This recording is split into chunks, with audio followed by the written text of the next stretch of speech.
Bismillahirrahmanirrahim. Assalamualaikum warahmatullahi wabarakatuh. Alhamdulillah, bersama saya lagi Hamizan di dalam laman YouTube Hamizan Studio, insyaAllah. Jadi sebelum kita teruskan, siapa yang belum lagi tekan button subscribe, atau boleh tekan button subscribe untuk tidak ketinggalan info-info yang terkini daripada kami, insyaAllah. Jadi kawan-kawan yang dirahmati Allah, kita tahu di musim-musim pandemik sekarang ini memang cukup banyak orang yang terganggu emosinya, orang yang terganggu keadaan dirinya, terganggu keadaan kewangannya, terganggu atau mungkin kehilangan akal fikiran warasnya. Jadi itu semua cukup membebankan bagi mereka yang mengalami.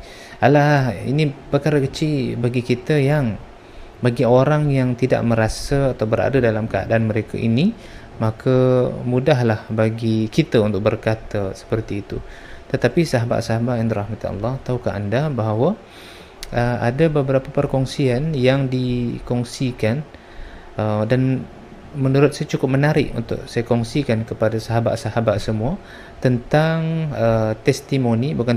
tentang nasihat seorang dukun yang telah pun berhenti daripada melakukan pekerjaan-pekerjaan tukang dukun, tukang sihir ni tadi, pekerjaan-pekerjaan syirik ini. Beliau telah pun bertaubat.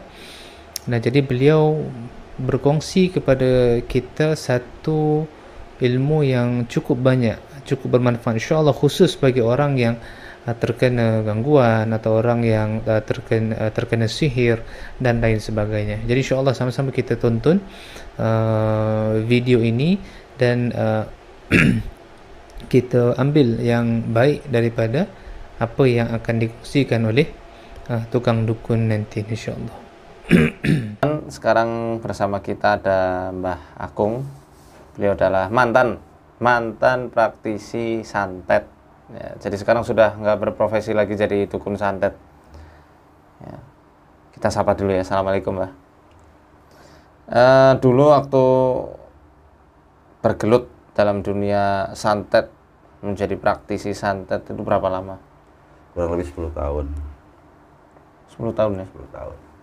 Banyak nggak sih orang yang minta santet? Hanya tidak begitu banyak. Hanya orang-orang yang tahu saja dari mulut ke mulut gitu. Ya kurang lebihnya kalau saya hitung-hitung, ya kalau dihitung kurang lebih ada 10-15 orang lah. 10-15 orang? Iya, nggak begitu banyak gitu. Ya orang-orangnya juga yang datang ini daerah wilayah Kabupaten Cirebon. Kemudian nggak jauh lah, wilayah 3 gitu lah yang dikenalnya gitu. Belum sampai ke antar provinsi gitu. Berapa? Ya. Berapa sih tarif Mbah itu untuk menerima jasa santet? Ya.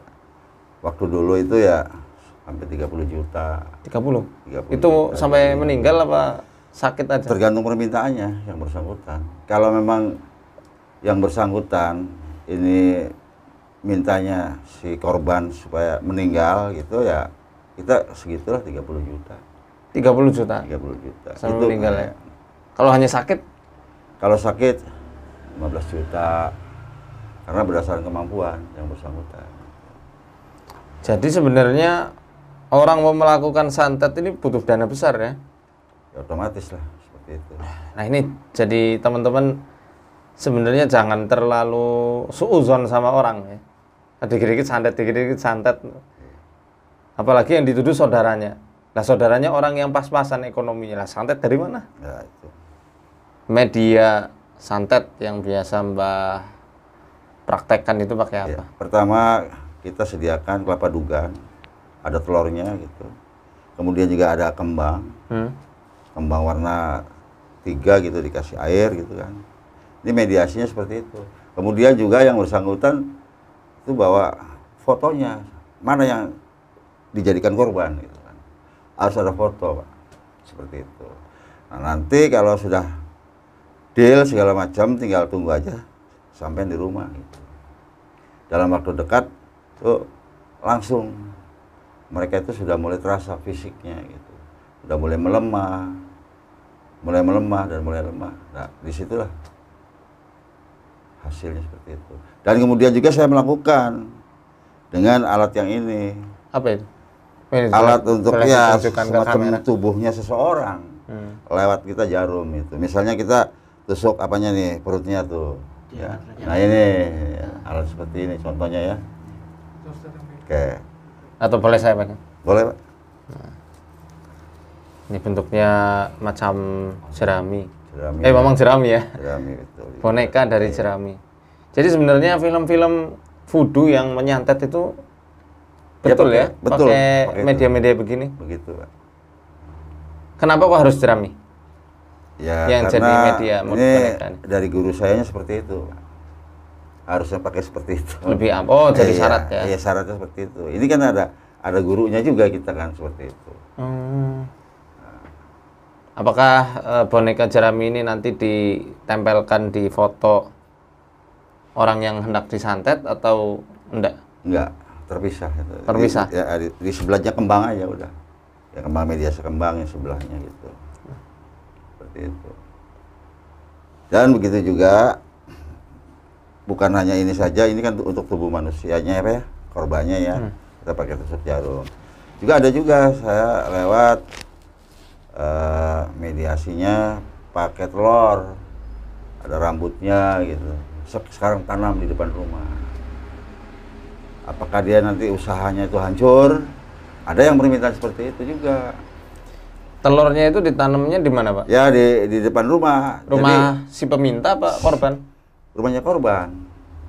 Justru mereka yang harus menggali malam hari gitu. Nanti ditanam, ditutup pakai tanah lagi, jadi nggak kelihatan. Nah di situ nanti akan bereaksi malam hari itu bermacam-macam suara di atas rumahnya itu. Ada lemparan pasir, ada burung yang berkicau. Mereka gelisah gitu. Bahkan juga reaksinya juga di kasur tuh ada kembang kering gitu loh malam hari. Ini ada apa nih seperti itu nantinya keluarga tersebut. Nanti diberesin dan sebagainya. Ada nggak media sihir yang sangat samar dan orang itu nggak menyangka itu media sihir? Misal pakai batu bata kah atau pakai ulekan cabai atau apa? Nggak sampai ke sana saya, Pak. Enggak ya, Pak. Palingnya telur sama yang lain. Iya, seperti itu. Ada rambut, ada paku, seperti itulah. Jadi itu mendatangkan gaib supaya menghancurkan rumah tangga dia. Orang-orang yang punya sakit hati, yang mau melakukan seperti itu. Sebenarnya saya juga tidak tega karena dia permintaan seperti itu, ya ditanggung gitu loh. Oleh dia sendiri, dosanya gitu loh, Mas. Mbah Kung, Ya, orang yang bagaimana sih yang mudah disantet? salah satunya orang yang punya hati yang keras. Suka marah ya berarti? Ya, suka marah, kemudian temperamennya juga sering melamun. Kemudian sering, ya seperti itu lah. Wajah-wajahnya tuh mudah ditundukkan. Galau. Gitu, macam semacam itulah. Mudah galau ya? Iya, seperti Nggak bisa itu. move on? Iya. Baper? Kalau yang tidak mudah disantet itu mereka ini memiliki ilmu. Ilmu apa itu? Ya, salah satu mungkin ya, ilmu karohmanya mungkin dia punya, terus ilmu kebatinannya punya gitu. Ahli wiridnya gitu lah. Ahli ibadah ya? Ahli ibadah. Insya Allah.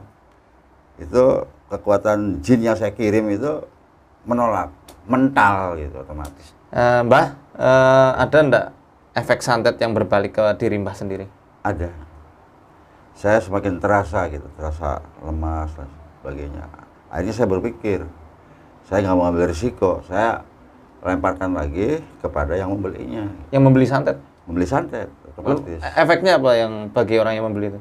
Ya bisa terjadi cacat seumur hidup, nggak akan disembuhkan, atau meninggal di antara seperti itu. Ada yang sampai meninggal? Ada sampai meninggal. Bahayanya orang yang berkecimpung di dunia santet seperti itu. Makanya jangan sampai lah.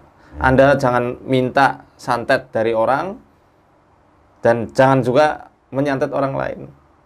Karena yang membeli atau yang melakukan dua-duanya menanggung resiko yang besar. Kalau korban sudah pasti. Ya. Tapi ingat, pelaku serta pembeli juga punya resiko besar di sini.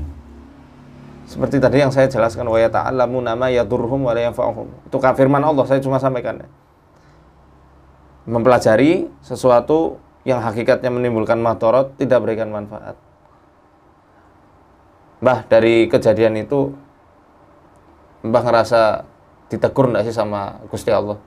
Ya, dengan adanya kejadian itu, semakin lama semakin kita berpikir, maka kita akhirnya mendapatkan hidayah, dan saya tuh ingin bertobat, gitu, ya, bertobat, karena jelas kalau kita bertobat kan untuk di bawah nanti kita ketika meninggal dunia. Apakah saya masih bisa, Pak Ustadz, kita tuh bertobat gitu, yang jiwa kita ini kotor selama ini gitu tuh.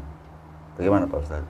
Ya, insya Allah akan tetap diterima tobatnya, Pak, karena Allah Ta'ala sendiri yang berfirman, Qul ya ibadiyalladzina asrafu ala anfusihim la taqnatu min rahmatillah. Katakan wahai Muhammad, kabarkan kepada hambaku, intinya seperti itu ya. Wahai hamba-hambaku yang telah melampaui batas terhadap dirinya sendiri, la taqnatu min rahmatillah. Jangan kalian berputus asa dari rahmat Allah Ta'ala. Innallaha yaghfiru dzunuba jami'a. Karena pada hakikatnya Allah, sesungguhnya Allah mengampuni seluruh dosa-dosa hambanya. Dalam suatu hadis dikatakan, kalau Bani Adam itu tidak melakukan suatu dosa, niscaya aku akan ganti makhluk-makhluk yang bisa berdosa, kemudian mereka berdosa dan bertobat, lalu aku ampuni mereka semuanya. Okey, jadi sahabat-sahabat semua, apa komen anda berkenaan video tadi? Nah, jadi video ini saya ambil daripada laman YouTube Ustaz Muhammad Faizar. Jadi beliau adalah seorang tokoh perubatan Islam di sana, dan saya juga antara salah seorang yang sering menonton video-video beliau sebagai tambahan ilmu buat kita, insya-Allah. Jadi sahabat-sahabat semua, fikiran kita memang tidak boleh kosong. Hati kita memang tidak boleh kosong. Sebab itu Allah sebutkan dengan mengingatnya hati kita akan menjadi tenang. Dengan mengingat Allah, hati kita akan menjadi tenang. Ingat waktu bila, ingat waktu susah, ingat waktu senang, ingat waktu sempit, ingat waktu lapang. Ingat sang Allah beri rezeki, dan ingat sang Allah tidak berikan rezeki. Ini semua perlu ada dalam diri kita, dalam hati kita. Kita harus selalu berfikir bahawa Allah ini sayang dengan kita, bahawa Allah ini cinta dengan kita. Allah nak kita menjadi insan ataupun hambanya yang terhebat. Bukan hamba yang hebat, tapi terhebat. Bukan hamba yang biasa, tapi luar biasa. Jadi wahai sahabat-sahabat, jangan mudah kosongkan fikiran anda. Sentiasa melawan atau isi dengan perkara-perkara yang dapat membangkitkan lagi semangat dalam diri kita, membangkitkan lagi kekuatan iman kita kepada Allah Azza wa Jalla. Kerana tidak ada yang mampu melawan sihir ini melainkan dengan diri anda itu sendiri. Jadi insya-Allah kita akan kongsikan lagi banyak video-video bermanfaat seperti ini sebagai ilmu pengetahuan kepada kita, kepada saya peribadi dan kepada sahabat-sahabat di luar sana. Jadi insya-Allah kalau nakkan lagi konten-konten yang menarik macam ni, nanti boleh tekan button subscribe dan share sebanyak-banyaknya, insya-Allah. Semoga bermanfaat. Sampai berjumpa lagi. Assalamualaikum warahmatullahi wabarakatuh.